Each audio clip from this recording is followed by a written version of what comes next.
Salve, oggi andremo a vedere come funziona un effetto spesso poco compreso dai chitarristi, ovvero il compressore.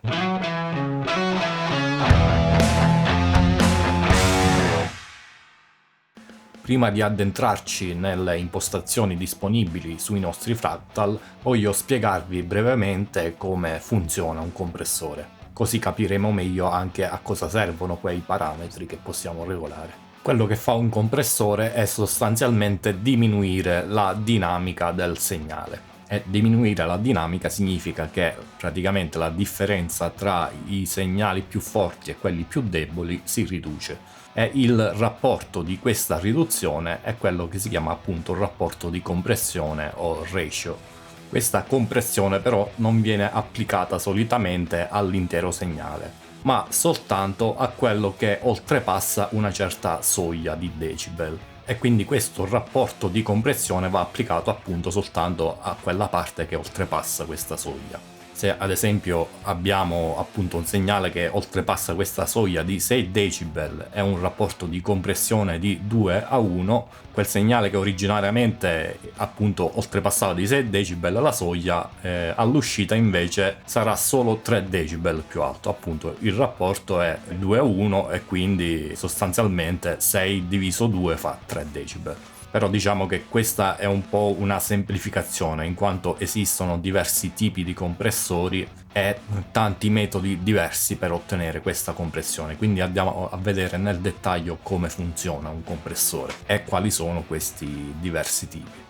Quindi innanzitutto dobbiamo fare la distinzione fra compressori feed forward e feedback. Quello che cambia è sostanzialmente la configurazione del circuito. L'elemento principale del nostro compressore solitamente è un VCA, che sta per Voltage Controlled Amplifier, ovvero amplificatore controllato da un voltaggio. E questo è l'elemento, il chip che va a variare appunto il volume del nostro segnale. Prima di raggiungere questo elemento nel circuito, però, nei compressori feed forward il segnale viene splittato e quindi il nostro segnale principale passa attraverso questo VCA, l'altra parte del segnale invece viene mandata a qualcosa che misura il livello del segnale e manda un segnale di controllo, appunto un voltaggio, a questo VCA e gli dice se alzare o abbassare il volume. Per fare un esempio banale, è un po' come se ci fosse un omino che ascolta con le cuffie il segnale che gli stiamo mandando e se lo reputa troppo alto abbassa il volume dell'amplificatore, se invece è troppo basso lo alza. Nei compressori feedback invece il segnale è splittato dopo il VCA e appunto il segnale della sidechain viene mandato indietro, per questo si chiama feedback. Diciamo la differenza fra i due comunque non è grossissima, cambia sostanzialmente soltanto il modo in cui reagisce il compressore. Diciamo infatti che quelli feedback hanno un funzionamento un po' più lineare, proprio perché c'è questo ritardo, visto proprio che il segnale viene misurato dopo che passa dal VCA e quindi c'è sempre un certo ritardo tra quando viene misurato il segnale e quando viene ridotto il gain di questo VCA. Con questa cosa comunque il comportamento del VCA è un po' più lineare, quindi si sentono meno artefatti dovuto alla compressione. Di contro però non si può avere un attacco del compressore molto veloce, di conseguenza non sono tipi di compressori molto adatti a controllare i transienti del segnale. Fra poco andremo a vedere anche cosa significano tutti questi termini che ho citato. L'altra distinzione importante da fare invece è quella tra compressione upward e downward. La più comune è la downward, che sarebbe quella che abbiamo spiegato poco fa, cioè che il segnale viene abbassato di volume quando oltrepassa un certo livello. La compressione upward invece funziona al contrario, cioè che viene alzato il volume dei segnali più bassi di livello. Quindi il compressore interviene quando il segnale è al di sotto di quella soglia, anziché al di sopra. E anche questa differenza causa un diverso comportamento del compressore. Infatti, come potete vedere anche da questa immagine, nella compressione downward la parte del segnale che viene compressa e di cui quindi viene ridotto il range dinamico è quella che ha il livello più alto. Infatti vedete qua in questo caso viene rappresentato questo picco che viene ridotto in altezza, e se ci fate caso anche nella forma d'onda che c'è sotto vedrete appunto che il corpo centrale del segnale rimane pressoché uguale, mentre quello che cambia è appunto l'ampiezza di questi picchi. Nella compressione upward invece succede il contrario, quei picchi rimangono uguali e la parte del segnale per cui viene ridotto il range dinamico è invece quella più bassa di volume. Di conseguenza anche qui nella forma d'onda vedete che i picchi hanno praticamente la stessa ampiezza fra le due, però cambia il volume del corpo del segnale. E infatti uno dei difetti, dei contro della compressione di tipo upward è che tende ad enfatizzare di più il rumore di fondo, proprio per il modo in cui funziona. Infatti se andiamo a comprimere la parte di basso volume significa che stiamo alzando sostanzialmente il livello del rumore di fondo, e c'è meno differenza appunto tra questo rumore e il segnale che si spera sia più alto di volume. Ovviamente poi quando andiamo comunque a normalizzare i volumi fra queste due situazioni la differenza non è tantissima, però è percepibile sicuramente. E quindi avere questa differenza comunque significa che un tipo di compressore magari è più adatto a fare certe cose rispetto all'altro. Una volta che abbiamo chiaro il funzionamento basilare del compressore e i vari tipi di compressori esistenti, andiamo a vedere quali sono i parametri basilari che solitamente troviamo in un compressore. Quelli più importanti e che troviamo praticamente nel 99% dei compressori sono appunto ratio, cioè il rapporto di compressione con cui appunto andiamo a scegliere quanto viene compresso il nostro segnale. Solitamente, quantomeno nei compressori più completi, questo può variare da un rapporto di 1 a 1, che significa che non c'è compressione, fino ad infinito a 1, che praticamente fa diventare il compressore un limiter, cioè significa che oltre quella soglia praticamente il segnale non può andare, viene compresso totalmente, il che poi diventa comunque una cosa molto simile alla distorsione, al clipping. E l'altro parametro è appunto la soglia con cui andiamo a stabilire il livello oltre il quale il nostro segnale viene compresso. Nei compressori upward più abbassiamo questa soglia più viene compresso il nostro segnale, mentre in quelli downward è al contrario, cioè più la soglia viene abbassata più viene compresso il segnale. Poi gli altri parametri più comuni sono attacco, rilascio e hold in alcuni. L'attacco sostanzialmente è quanto velocemente interviene il compressore, cioè ad esempio se abbiamo un attacco velocissimo prossimo agli 0 millisecondi significa appunto che il nostro compressore abbassa il nostro segnale istantaneamente, di conseguenza non passa alcun transiente dal nostro compressore. Man mano che invece allentiamo questo attacco, man mano che lo settiamo su tempi più lunghi, il compressore ci mette più tempo ad intervenire, di conseguenza l'attacco delle nostre note, i cosiddetti transienti, vengono lasciati passare così per come sono, senza essere abbassati di volume. E questo in sostanza aumenta la differenza che c'è già naturalmente tra un transiente e la coda del segnale. E quindi in base a come è settato il compressore può dare anche l'impressione che il range dinamico venga ampliato anziché compresso, come in questo caso. Il release invece stabilisce quanto velocemente il nostro compressore torna al suo stato di riposo, diciamo così, cioè a non intervenire più sul volume dopo che il nostro segnale torna sotto la soglia. Anche qui, se abbiamo tempi molto brevi, appena il segnale torna sotto la soglia, istantaneamente il compressore riporta in alto il volume a quello originale. E quindi se ad esempio settiamo un attacco veloce e un rilascio veloce, praticamente in base sempre a come è settata la soglia possiamo ridurre di intensità i nostri picchi ma lasciare inalterato la coda delle note, e in questo modo effettivamente stiamo comprimendo il segnale, cioè stiamo rendendo più simili di volume i transienti con il corpo delle note. Se viceversa invece settiamo sia attacco che rilascio su valori molto alti, praticamente lasceremo passare i transienti indisturbati, mentre la maggior parte del corpo delle nostre note rimarrà attenuato, perché il compressore ci metterà un bel po' a tornare allo stato di riposo, e quindi queste code avranno un volume inferiore rispetto a come erano originariamente, e in questo caso appunto abbiamo ampliato il range dinamico del nostro segnale anziché comprimerlo. Per questo è importante sapere come funzionano questi parametri. Se non si settano bene, poi magari non riusciamo ad ottenere quello per cui volevamo usare il nostro compressore. L'altro parametro che abbiamo menzionato è hold, che non fa altro che aggiungere un ulteriore tempo al rilascio del compressore. Ciò significa che anche dopo che il nostro segnale torna sotto la soglia, per un periodo di tempo definito da questo hold, il VCA continuerà a comprimere il segnale come se il segnale fosse ancora al di sopra del picco.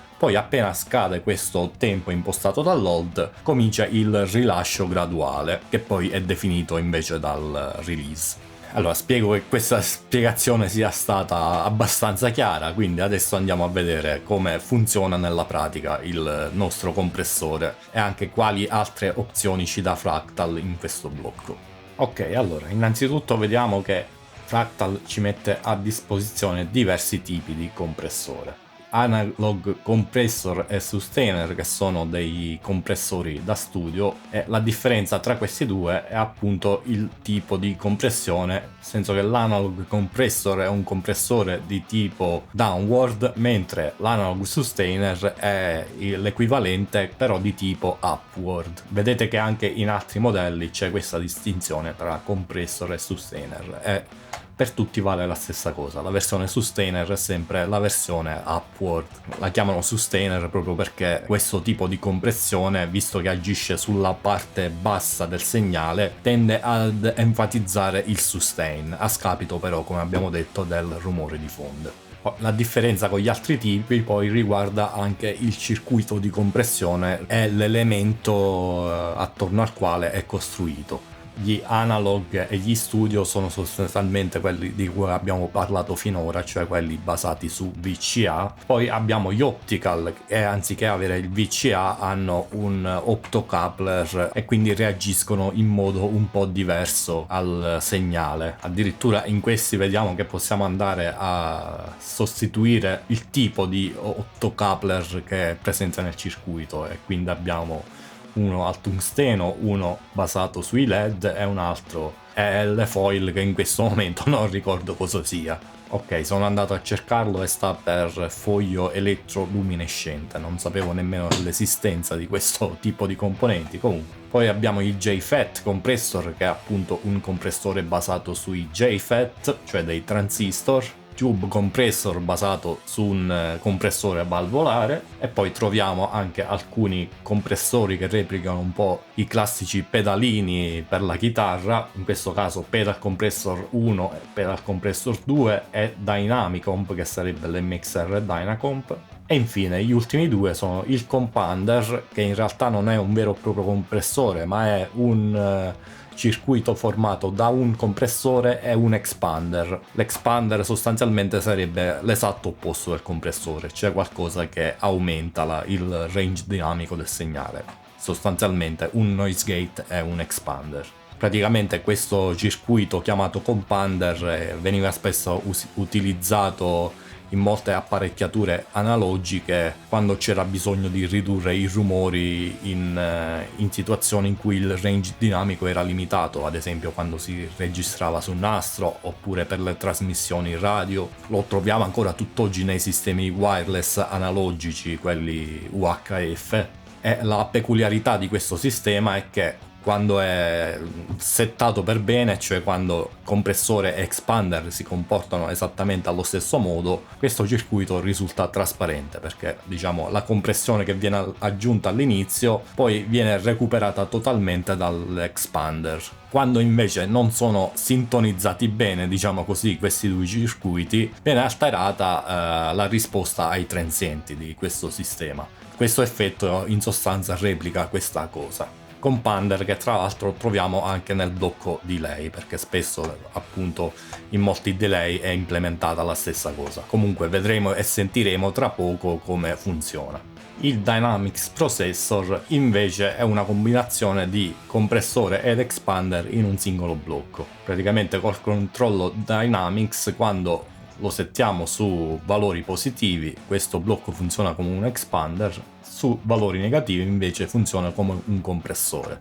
Comunque andiamo a vedere nel dettaglio tutti questi diversi tipi di compressori. Ok, quindi partiamo dall'analog compressor. Come dicevamo, troviamo appunto threshold, che è la soglia, ratio, che va da 1, cioè niente compressione, fino a infinito per trasformarlo in un limiter, poi tempo di attacco e tempo di rilascio, poi lo switch auto attack e release in sostanza setta automaticamente i tempi di attacco e rilascio dinamicamente in base al segnale che riceve il blocco. Questa cosa magari in alcune situazioni può essere un po' comoda, però io preferisco sempre settarli manualmente, perché non sempre è prevedibile quello che fa questo algoritmo che lo setta automaticamente. Poi troviamo tipo di detector, che può essere settato su picco, RMS oppure RMS più picco. Questo in sostanza va a cambiare sempre come reagisce il compressore, nel senso che settandolo su picco appunto lui analizza in modo più minuzioso il segnale e quindi reagisce più velocemente ai picchi. Di contro però può avere comportamenti un po' troppo oscillanti, diciamo così, nel senso che appunto magari reagisce a un picco molto veloce e poi però ci abbassa il segnale della coda un po' troppo rispetto a quanto vorremmo.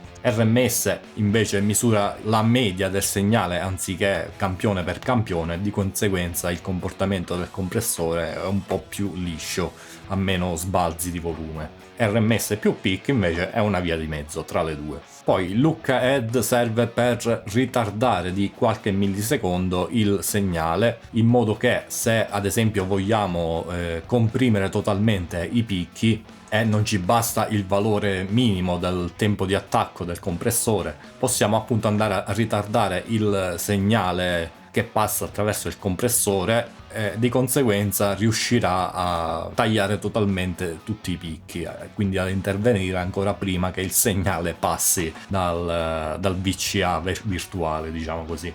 Auto Makeup invece va a regolare il volume finale di uscita del blocco in base a quanto viene compresso il suono, quindi se settiamo in modo estremo il nostro compressore, quindi si perderebbe molto volume, e questo Auto Makeup va a compensare automaticamente anziché farci intervenire tramite il parametro level del blocco. Accanto a questo level abbiamo anche il mix per miscelare il suono pulito a quello processato dal compressore, quindi una compressione parallela che si usa spesso in studio. Infine, l'ultimo parametro comune un po' a tutti i tipi di compressore è questo input level, che si può settare su instrument o su line. In realtà quello che fa questo input level è sostanzialmente andare a cambiare la soglia del nostro compressore, cioè praticamente quando è settato su instrument la nostra soglia è come se fosse più bassa di 12 decibel rispetto a quando è settato su line. Ad esempio questo settaggio di meno 40 corrisponde a meno 28 se invece lo settiamo su line. La differenza è solo questa, quindi potete anche ignorarlo questo parametro in realtà. Comunque andiamo a vedere anche come funziona, perché vedete che qua abbiamo anche il grafico della compressione. Vedete che se alzo il ratio, il rapporto di compressione, la parte diciamo oltre la soglia, che sarebbe all'incirca qua dove c'è la curva, diventa sempre meno pendente, fino a diventare totalmente piatta quando raggiungiamo un rapporto infinito. Infatti questo praticamente sta a rappresentare che quando il segnale oltrepassa questa curva poi non può salire più, cioè interviene il limiter appunto. Poi vediamo che si modifica anche in base alla soglia, infatti vedete che se la abbasso la soglia si sposta più a sinistra, se la alzo invece torna praticamente una linea diagonale dritta, o quasi. Vediamo cosa succede quando suono.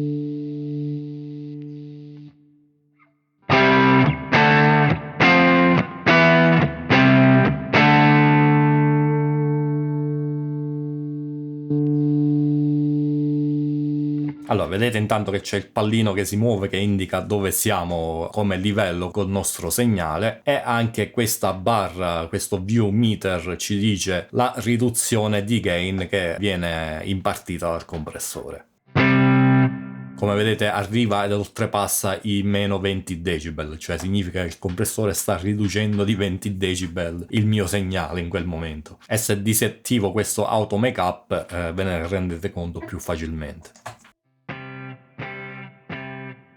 Vedete che il livello diventa bassissimo e dovremo andare a compensare col level per riportarlo ad avere una media di volume uguale a quella del segnale originale.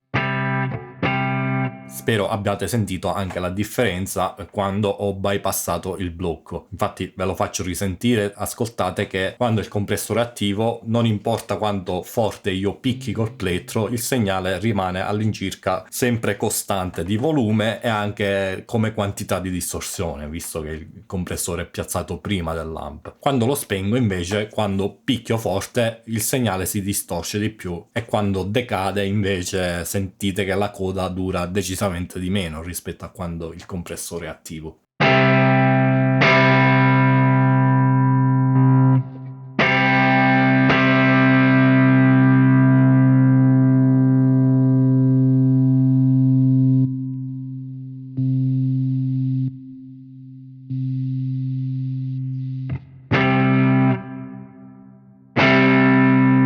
Andiamo a sentire la differenza col sustainer, cioè col compressore upward dello stesso tipo e con gli stessi settaggi.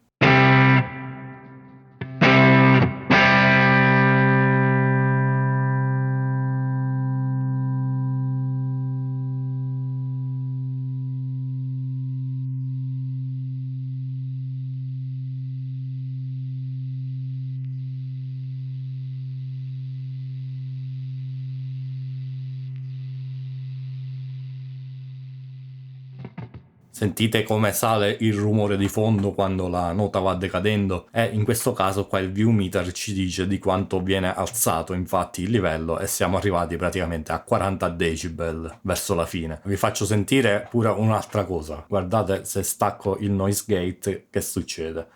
Questo è col compressore normale, si sente questo rumore di fondo. Sentite invece se metto il sustainer.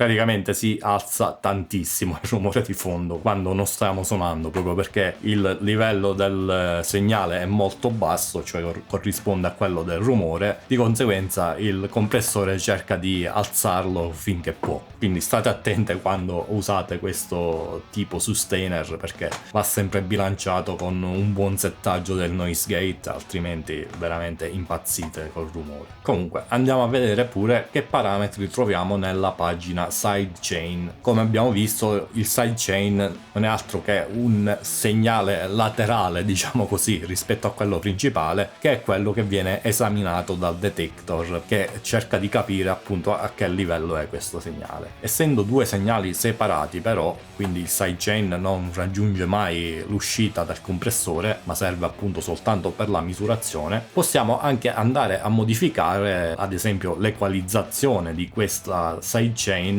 per modificare il modo in cui reagisce il compressore al segnale. Sentite ad esempio che succede se suono note basse. Allora, questo è con settaggi normali della nostra sidechain.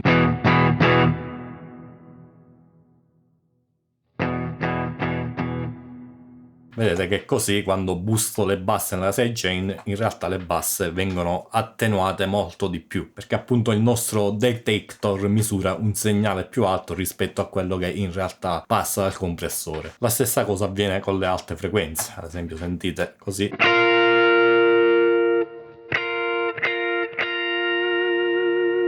Poi con i filtri low cut e high cut possiamo andare a tagliare completamente delle bande di segnale che quindi non andranno completamente più ad influenzare come si comporta il compressore. Possiamo ad esempio tagliare totalmente le basse.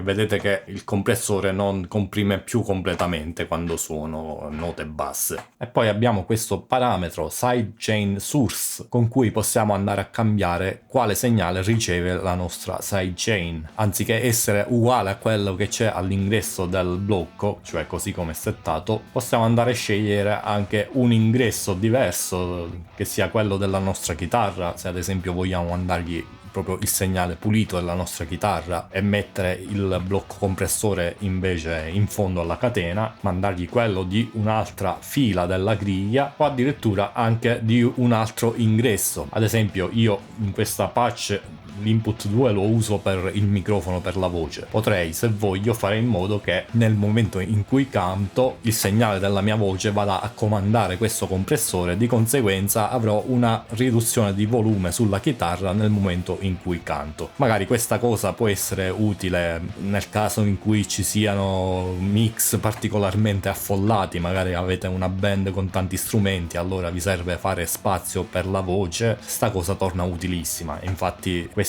trucco della sidechain si usa spesso, ad esempio in studio e registrazione, quando si mixa una canzone si fa un po' la stessa cosa o con la chitarra e la voce, oppure tra basso e cassa della batteria. Insomma, applicazioni ce n'è veramente tantissime. Ovviamente sono anche funzioni abbastanza avanzate che magari non tutti hanno la necessità di usare, però bene sapere che ci siano, perché comunque queste cose fidatevi che a livello di amp modeler e multi effetti in generale le trovate praticamente soltanto sui Fractal. Forse Boss c'ha qualcosina di simile, ma sicuramente non con tutti questi parametri e queste possibilità. Andiamo a vedere pure le altre tipologie. Abbiamo appunto il sustainer, che è uguale a parte il fatto di essere upward anziché downward. Poi il compander, che abbiamo già accennato. Andiamo a sentire come suona.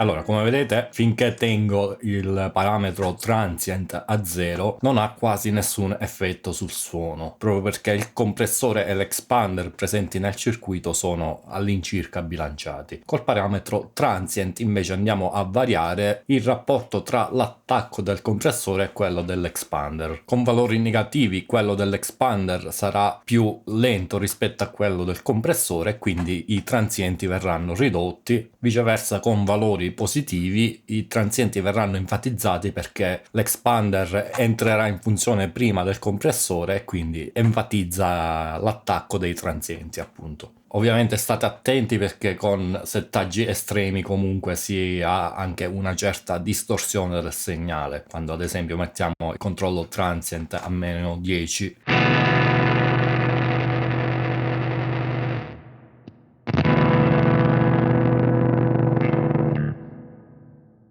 quindi insomma cercate di non usare appunto valori troppo estremi. Poi abbiamo il Dynamicomp, che è basato sull'MXR Dynacomp. I valori di default di attack e release sono quelli che corrispondono al pedale originale, che di suo ha solo due controlli, cioè level e compression. Quindi diciamo, se volete un comportamento autentico rispetto al pedale, usate soltanto questi due controlli.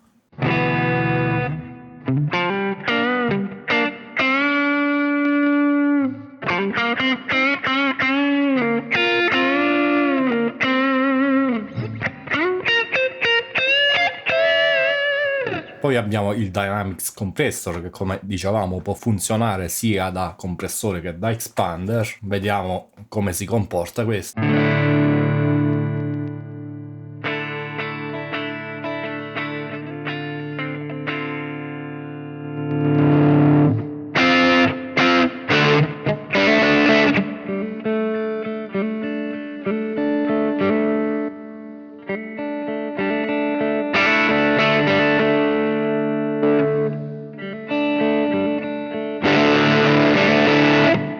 Vedete che con valori positivi praticamente aumenta moltissimo la dinamica, cioè quando pizzico il plettro piano il suono è praticamente pulitissimo, appena invece vado giù col plettro diventa molto distorto, cosa che ovviamente non avviene quando invece il compressore è spento. Viceversa, mettendolo su valori negativi viene compresso di molto il suono.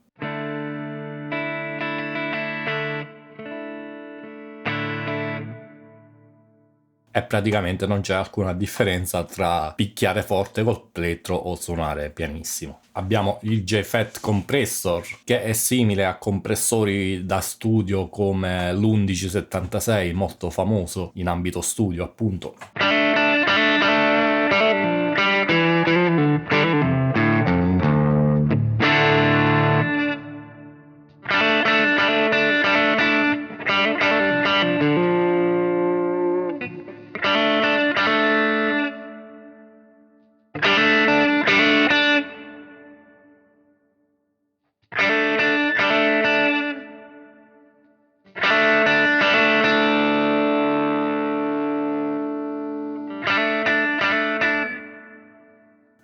Sentite anche come si comportano attack e release, cioè quando l'attacco è settato molto basso praticamente non sentiamo quasi i transienti e il suono appunto risulta molto compresso, invece mettendo l'attacco molto lento, soprattutto sull'attacco della nota, è come se il compressore non ci fosse, mentre si sente di più sulla coda.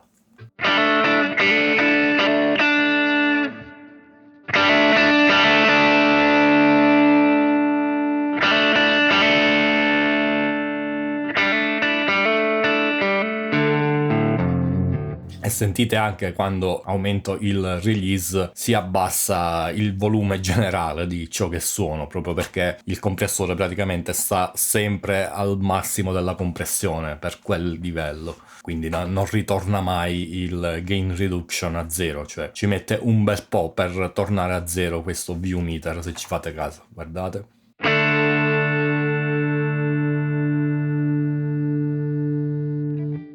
Viceversa, impostandolo a valori bassi, vedete che torna subito a zero. Sentiamo pure la differenza col JFET Sustainer.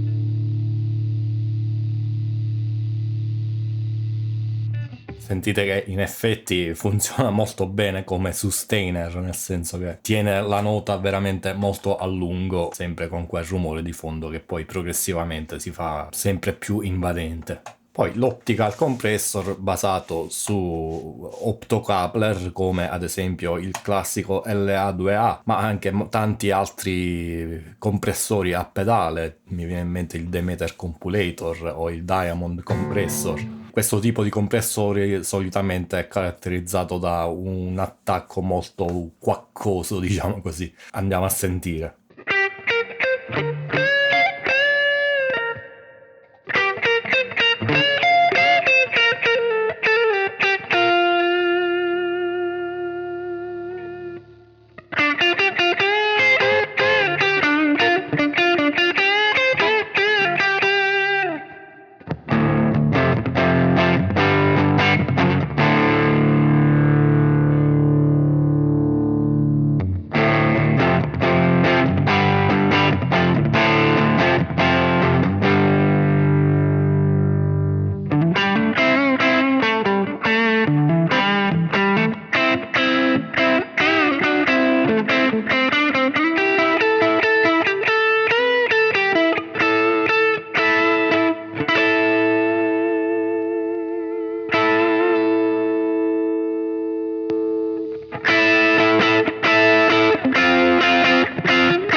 abbiamo pedal compressor 1 e pedal compressor 2 che dovrebbero somigliare a molti pedali compressori come Boss CS1, 2 o il Kili compressor, insomma tutti questi pedali basati sugli op-amp. La differenza tra pedal 1 e 2 dovrebbe essere semplicemente che il 2 ha un comportamento un po' più lineare e quindi meno effetto pumping, cioè si sentono appunto meno oscillazioni nel volume. Andiamo a sentirli tutti e due comunque.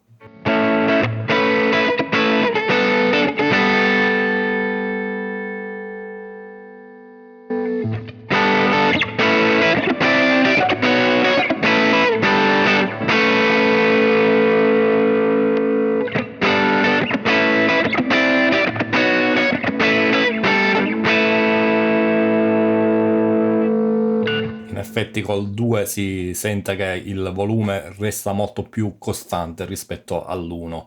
Mi dà quasi comunque la sensazione che abbia un attacco un po' più veloce il 2 rispetto all'1. Però non so, magari qualche altro comportamento che dà un effetto simile. Poi per lo studio compressor abbiamo 4 tipi, cioè 2 feedback, uno upward e uno downward, e 2 feed forward, sempre uno upward e uno downward. Andiamo a sentire la differenza tra tutti e 4.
Allora, vedete che fra questi c'è anche intanto una differenza nel grafico che sta a rappresentare appunto la compressione di tipo upward o downward. Infatti vedete che nei tipi sustainer la parte che si modifica è quella del basso livello, quindi la parte alta rimane lineare. E poi oltre a questo abbiamo anche a disposizione un altro parametro che è knee type. Praticamente questo parametro sta ad indicare quanto è netta la soglia, nel senso che se lo impostiamo su hard vedete che qua viene fuori una sorta di spigolo tra la parte che viene compressa e quella che non viene compressa.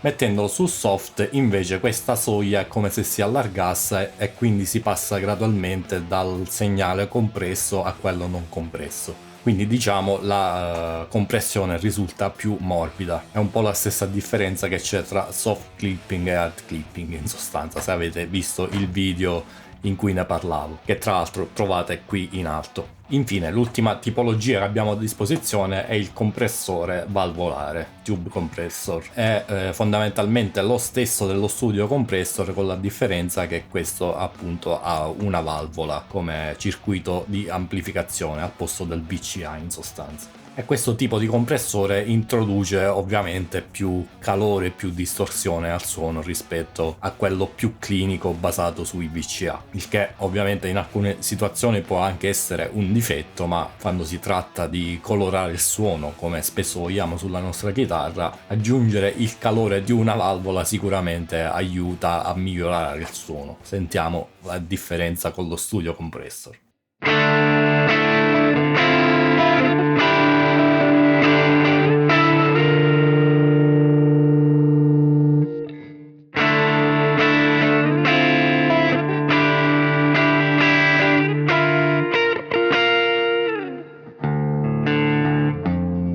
Infine voglio parlarvi del posizionamento del compressore in catena, in quanto è uno di quei blocchi che si può piazzare praticamente ovunque. Dipende però ovviamente da cosa volete fare con questo blocco. Se appunto volete replicare quello che si fa classicamente con i pedalini per la chitarra, allora conviene piazzarlo o a inizio catena, magari dopo il wah e prima delle distorsioni, oppure c'è anche chi lo piazza dopo le distorsioni anche per controllare il volume di queste. La differenza tra piazzarlo prima o dopo una distorsione praticamente è quello che cambia il comportamento, nel senso che mettendolo prima della distorsione andiamo a ridurre la nostra dinamica della chitarra, di conseguenza quello che farà sarà mantenere all'incirca lo stesso livello di distorsione che sentiamo, perché non cambierà più così tanto quando variamo con la dinamica del nostro playing.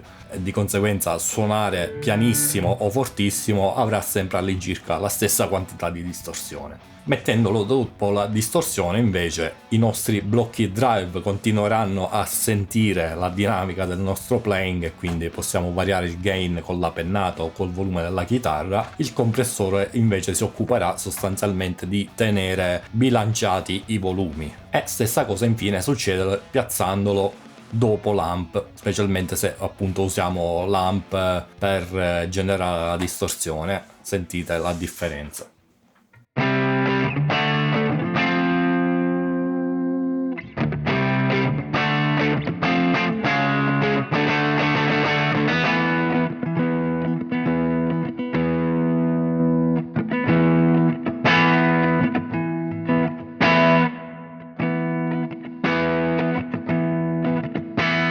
Vedete che il compressore in questo caso tiene costante il volume, invece se lo metto prima dell'amp tiene costante il gain.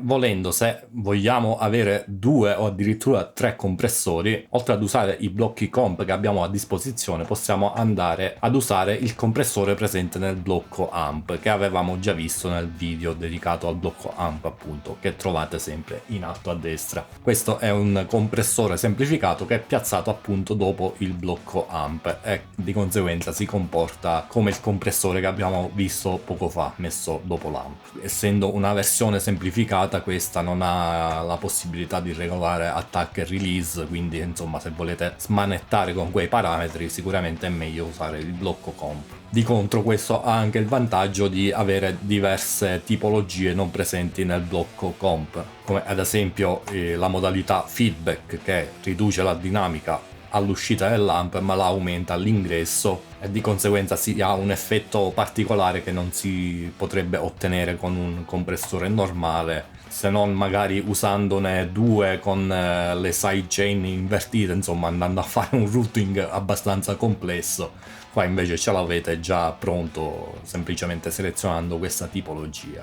Stessa cosa per il Gain Enhancer, che va a simulare un po' l'effetto che si ha quando si suona ad alto volume, cioè quello del suono che viene rinforzato dal feedback acustico delle casse. Questa tipologia è molto utile quando si suona a basso volume o in cuffia, perché si sente che magari i suoni sono un po' più spompi rispetto a quando suoniamo ad alto volume. Questa tipologia è fatta proprio per ovviare a questo problema. E infine abbiamo anche il multiband compressor, che sarebbe sostanzialmente sempre un compressore però diviso in 3 bande, cioè possiamo decidere per bassi, medi e alti di avere impostazioni diverse del compressore, oppure ad esempio di comprimere soltanto una banda. Ad esempio c'è un trucchetto che si usa spesso fare con suoni high gain, di cui aveva parlato tra l'altro anche Leon Todd qualche tempo fa, che è quello appunto di comprimere soltanto la banda bassa per tenere sotto controllo i palm mute quando si fanno ritmiche metal. Andate a vedere il suo video se volete approfondire questa cosa, ve lo lascio sempre qui in alto a destra. Bene, con questo per oggi è tutto, spero di aver chiarito tutti i vostri dubbi riguardanti i compressori. Se ne avete ancora scrivetemi sotto nei commenti, cercherò di rispondervi, oppure Vi ricordo che abbiamo anche il gruppo Telegram dove possiamo scambiarci consigli e posso rispondere alle vostre domande quotidianamente, quindi se volete iscrivetevi al gruppo, iscrivetevi anche al canale se non lo avete ancora fatto. Questo lunedì probabilmente faremo una live, anche lì cercherò di rispondere alle vostre domande, ai vostri dubbi, quindi se ci siete lunedì alle 21 sintonizzatevi su questo canale, così passiamo un paio di orette assieme a chiacchierare di Fractal, Amp Modeler, ma non solo, insomma, vediamo, qualsiasi argomento esce lo tratteremo e ci facciamo una bella chiacchierata. Detto questo, vi mando un saluto e ci vediamo al prossimo video. Ciao!